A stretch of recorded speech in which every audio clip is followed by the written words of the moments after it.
So I have a client that has $75,000 to invest. Gave me a call late last night and said, Jazz, where do I put it? What's my options?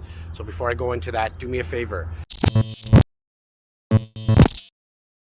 Either way, if you agree with this, disagree with this, because it's not for everyone, do me a favor and either like this, comment below, whatever platform you're watching this on, and even better, share it if it really resonates with you. So, $75,000 to invest into real estate. What are some options? I'm going to give you some pros and some cons as well.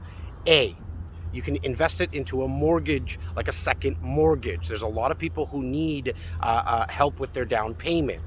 The pros of that is that it's very passive. There's nothing really to do. You go on title as on the deed, and your returns are going to be anywhere from about 8 to 10%.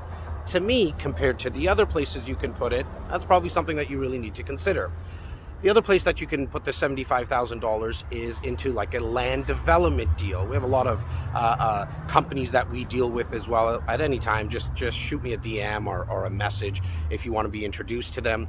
Land development deal, essentially you're partnering up with a developer, and you can also invest your RSPs in those type of investments.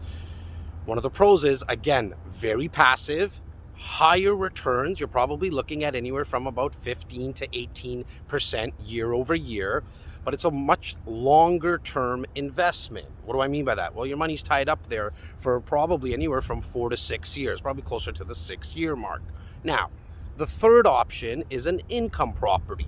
A little bit more work involved, not as passive. You got to deal with tenants. Sometimes you got to deal with a broken toilet, or a burner goes out, and obviously you got to make sure that it's rented because you don't want any vacancy.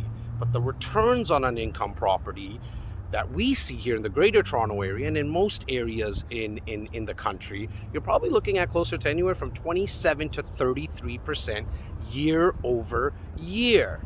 So now, those are the three options. You got to figure out what works best for you in your portfolio.